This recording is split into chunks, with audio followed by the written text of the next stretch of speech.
tonight. 2 Saskatchewan paramedics are recovering in a Las Vegas hospital as their medical bills mount. Thousands are expected to pay their final respects to Pope Francis. And a pair of Saskatoon gamers turn their hobby into cash. This is CBC Saskatchewan News.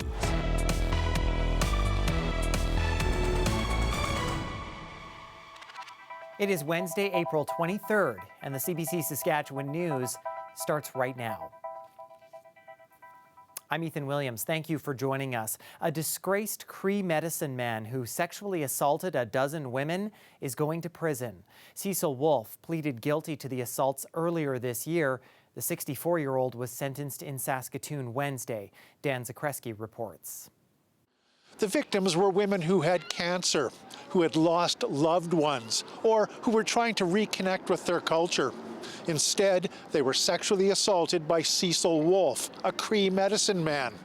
The accounting for those crimes happened in a Saskatoon courthouse. A King's Bench judge sentenced Wolfe to 8 years in prison. He says Wolfe abused his position of power as a spiritual healer and betrayed the trust of those who came to him for help.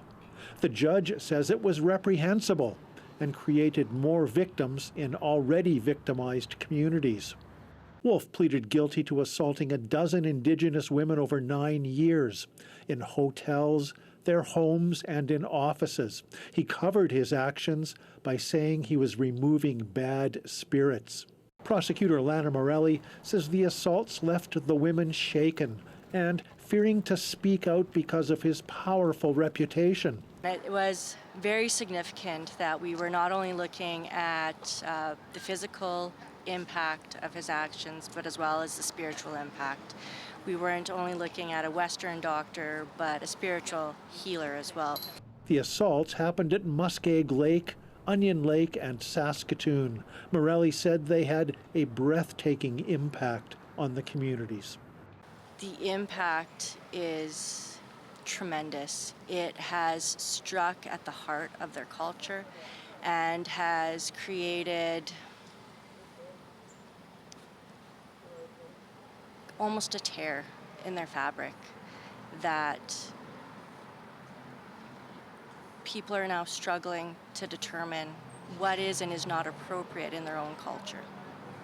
Wolfe did not speak in court at this hearing, but at an earlier appearance, he did apologize to his victims for, quote, what they went through. Dan Zakreski, CBC News, Saskatoon. 2 paramedics from Saskatchewan are recovering in a Las Vegas hospital. They were injured while vacationing there last weekend. And as Sarah Onyango reports, there's now a fundraiser underway to help pay for the pair's mounting medical bills. It was a trip to Las Vegas that will be memorable for all the wrong reasons. Katrin Sinclair and Charlie Listowski traveled south to celebrate their recent graduation from paramedic school and Sinclair's 21st birthday. But just 2 days in, Sinclair's mother got news no parent wants to hear. I received a call on April 19th at 2:30 in the morning that they had been hit by vehicle. Roberta Sinclair arrived to be with her daughter in Vegas the next day. She says both girls are recovering from life-altering injuries, including numerous fractures and broken bones, and neither had proper medical insurance when the accident happened. In her mind, she was saying, I am going to be careful. However, we don't plan for other people's mistakes sometimes in life. A GoFundMe campaign launched by a family friend has already raised over $60,000 to help cover what could be more than $200,000 in medical bills. The families are working to arrange a medevac flight to bring the girls home.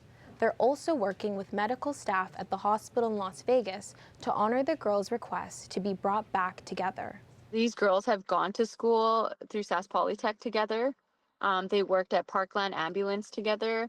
They were involved in the accident together, and now they're in the hospital room together and they're supporting each other. And so our goal is to get them home on a medevac together to Canada.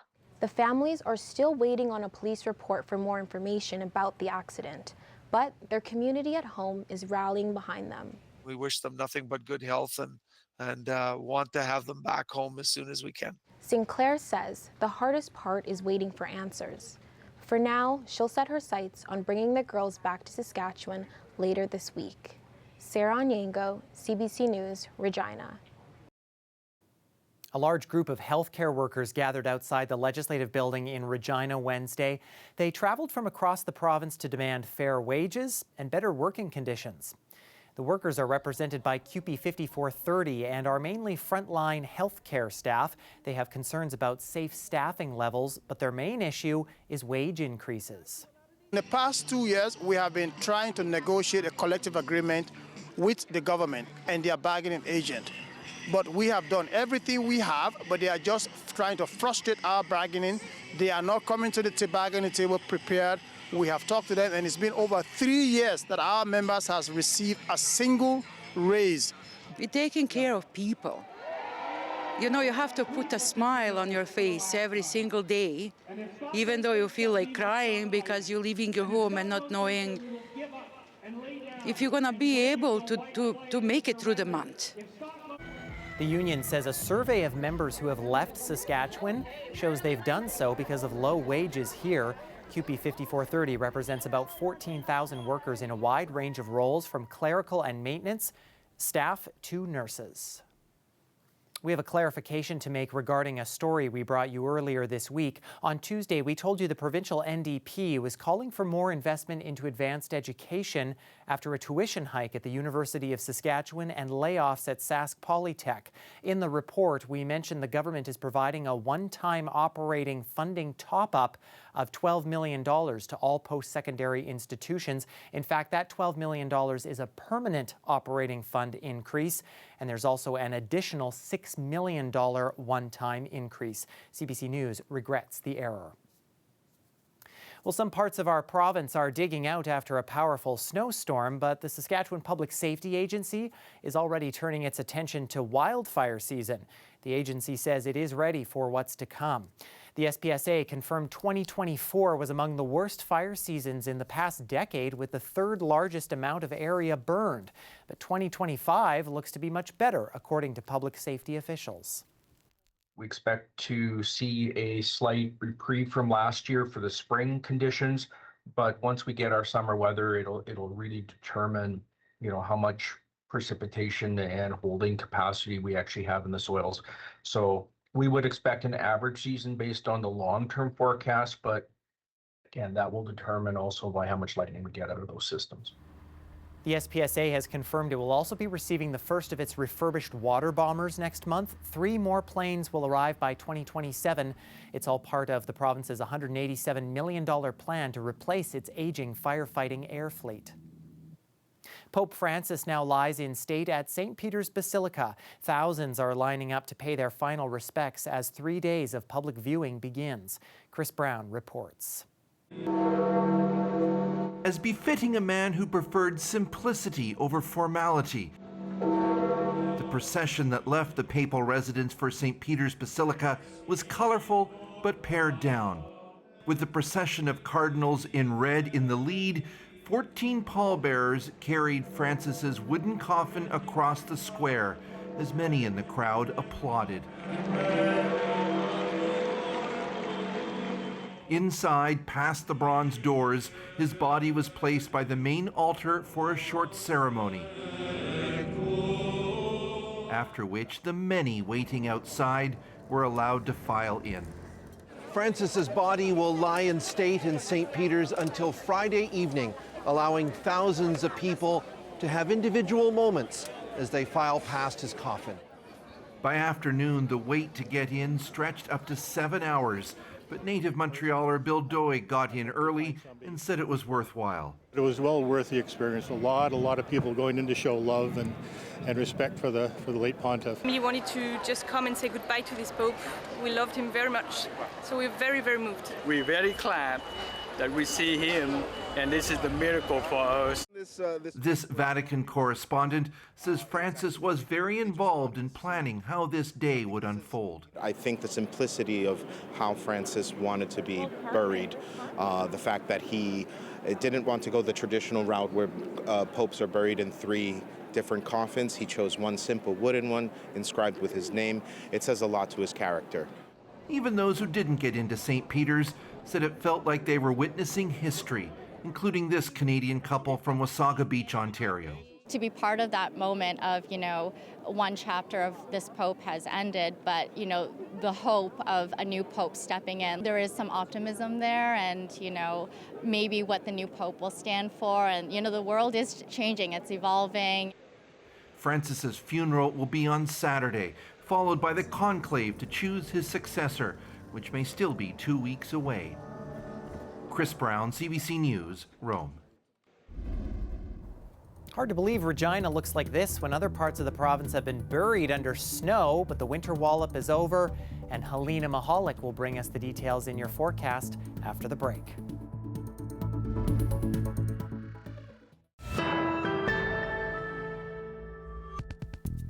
Welcome back. After years of scribbling down notes on a whiteboard in their living room, 2 24-year-olds from Saskatoon have transformed from gamers to creators, and they've sold thousands of copies of their game, netting hundreds of positive reviews. Liam O'Connor has more. John Pywell came up with the idea for the video game Fountains in 2019. He's also the sole programmer and graphic designer. I wanted to make something that I thought would, scratch all the itches I had. This is just kind of like my dream game, the game I wanted to play. A quest to recover the Fountain of Youth in a ruined kingdom is at the core of the indie role-playing game. That's where Eric Ramirez Erosa, Pywell's roommate, comes in. The current U of S student joined the team in 2022 to flesh out the game's story. It's the consequence and the fallout after the world has found the Fountain of Youth, essentially. And then a bunch of different factions all over the world ended up causing a huge war over it, and then the world kind of went to crap, essentially. The game was released in December of last year. Pywell thought it would just be his friends playing the game, but since its release, it's outselling their wildest expectations and garnering good reviews. Fountains has over 200 very positive reviews on the gaming site Steam.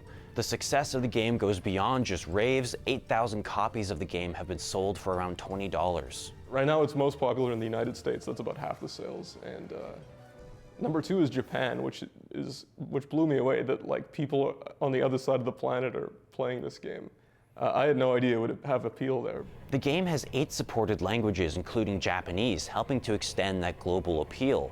But both creators attribute the game's biggest boost into the limelight to YouTube Shorts. One of the posts on the platform has garnered almost 1 million views. You always see other people talking about all these popular games and such, being like, oh, we love this about it, we love that about it. It's kind of cool seeing that kind of discourse and feedback about your own game. Now the 2 young game makers say their sights are set on an expansion package for Fountains. They also plan on porting the computer game to consoles like the Nintendo Switch soon. Liam O'Connor, CBC News, Saskatoon. Sin 305-6843 is a light-hearted prairie-centric thriller that was made in Saskatchewan. Writer and producer Dustin Hatti joined the Morning Edition recently to discuss the making of the 19-part series that will be streaming on Amazon Prime Video this summer. Well, I've always seen it as my vision as a filmmaker to romanticize the prairies in some way. So, because I think, New York, Los Angeles, even the American South, Toronto, Vancouver, they've been romanticized to death. And so as a filmmaker, I was making my goal to tell prairie-centric stories. And this story is about Moose Javian filmmaker, documentarian who's obsessed with this late 70s David Lynch-esque experimental film, and everyone argues about the meaning of it. And she's going to make it her goal to make a documentary where she travels to Los Angeles and try to meet up with the director and try to find out what this film's all about. So it's a show about making a film then. Yeah, it's very meta. It's a series about a documentary filmmaker making a documentary about a movie. And it even gets, I don't want to give anything away, but it even gets more meta than that. When it comes to, the support in making this, I know it's been a journey for you. Can you tell us about just what it's taken to make this a reality? Well, yeah, filmmaking is not a singular endeavor. It's a team art form. Of course, I couldn't have done it without the help from Sask Arts, which they're so amazing. I expected, I was like, they gave me a bunch of money to make this, and I was expecting them to be sending me notes all the time and be like, you can do this, you can't do that. They basically were like, give us the cut when it's done, and so they let me have full artistic freedom, which is just amazing, and I couldn't have done it without them. But also, there's just the cast and crew here in Saskatchewan that made it. It was made with 100% cast and crew from Saskatchewan, and amazing cast: Christina Pearson, Bailey Parkinson, these actors that I think, one day we're gonna see in Hollywood productions, I'm sure. And my DP is Jeremy Ratzlaff, also a Moose Javian filmmaker. Sound done by Kyle Parkinson and Roman Studios. So yeah, it was really bringing all together all this amazing Saskatchewan talent. And people have those skills to get it done.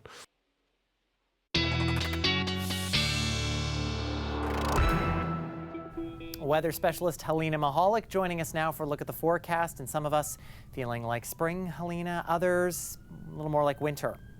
Here in central Saskatchewan, it was a beautiful day, sunny skies, so it's hard to imagine that places in southern Saskatchewan were hit with a huge blast of winter yesterday. Let's see just how much snow some areas near Regina got. This photo was sent to us courtesy of Scott Peters. He lives in Wolseley, Saskatchewan, and recorded up to 26 centimeters of snow. Other people in places around southern Saskatchewan recorded 15 to 30 centimeters of snow.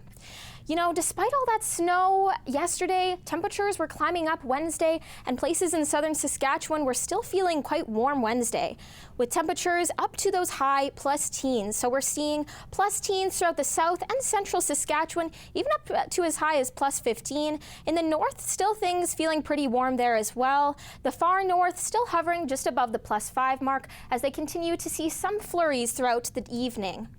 But we're also seeing some rain. So we're seeing, some thunderstorms possibly in west central Saskatchewan, along the northern grain belt near La Ronge, Prince Albert, and Meadow Lake areas. That's going to continue throughout the evening Wednesday night. And by Thursday, we're going to see that rolling out. We're going to see a little bit of snow possibly in the north. But by Thursday evening, that rain is coming back, and it's going to be more central and even southern. So places around Yorkton, close to Regina, could be experiencing some rainfall Thursday evening. And by Friday early morning, though, we're seeing nice clear skies throughout the province. Only a little bit of cloud cover in the north, possibly a mixed bag up north with maybe some rain or some flurries throughout Saturday. But the rest of south and central in for a nice clear Saturday morning. We are going to be seeing some winds just in the north Wednesday night. The rest of the province looking like a really nice, clear week with not a lot of winds. We're seeing the first of our winds coming to us on Friday early morning. So places around west central, like Lloydminster, could be getting up to 40 kilometers of wind, so a bit of a breeze there. And then in the south, near a swift current, up to 40 kilometers an hour winds by Friday evening. Wednesday, we are seeing a bit of a low pressure system coming in with some of those thunderstorms, but we're seeing a high pressure system coming in the rest of the week and bringing us some really nice, beautiful temperatures as the week goes on. Temperatures are going to be climbing up into the plus teens, and Ethan, we could even be breaking in to the plus 20s as the week goes on. Okay, so Scott probably not dealing with that snow for much longer then. No, I say the snow is probably going to be melting pretty soon. All right, Helena, sounds great. Thanks so much. Thanks, Ethan. And today, we are so excited because right here in Vancouver, we got a team! Well, the Professional Women's Hockey League announced its first expansion team on Wednesday, and it is Vancouver, announced by a local girls under 11 club. Vancouver will join the league for the 2025-26 season. They'll play home games at the Pacific Coliseum, home of the Canucks for 2.5 decades. They are the 7th team to join the league, and plans for an 8th team are already in the works. Stay with us. We have more news and a final look at your forecast when we come back after the break.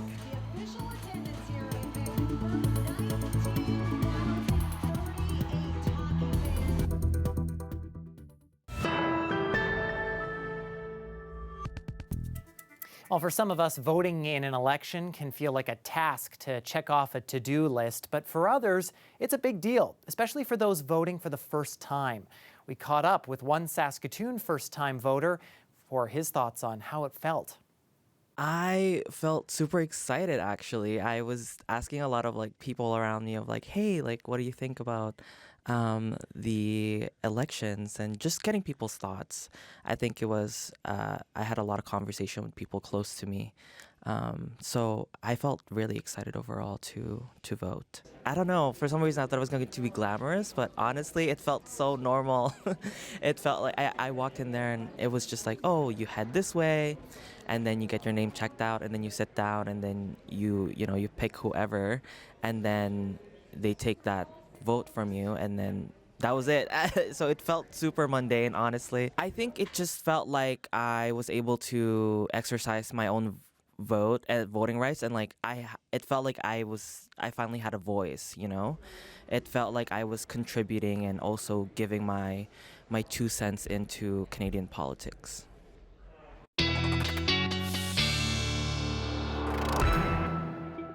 Alina's back now, and I'm liking the sunshine, hoping it sticks around. Well, I have some good news for you then, Ethan. We're in for sunny skies through south and central Saskatchewan in the coming days. Let's take a look at just how warm it's going to be for Regina. As I said, that sun is sticking with us all through the week, making for some very beautiful weather. We're seeing temperatures in the plus teens all throughout the week, and those temperatures are just going to keep climbing up every single day. We are seeing some rain Sunday, Monday, but despite that rain, Sunday's actually the day that temperatures might break above the plus 20 mark, making for a beautiful day. We will see a little bit of a breeze throughout some sort of days, but overnight we're also seeing some above average nights for this time of year. So overall, just some beautiful weather, and same story with Saskatoon. We're seeing nice, beautiful, sunny skies and not even a raindrop in sight. We are seeing temperatures in the plus teens, and again, just like Regina, climbing up every single day. We will see a little bit of a breeze Friday through Monday throughout most of Saskatoon, and we will see above seasonal for overnight lows as well, with temperatures even above the plus 5 mark for some nights, Ethan. So beautiful weather all around. Yeah, absolutely. Thank you so much, Helena. Thanks, Ethan. And that is it for us. For news anytime, you can always head to cbc.ca/Sask or subscribe to the CBC Saskatchewan YouTube channel. You can also download the CBC News app on your smartphone or tablet. Thanks so much for watching.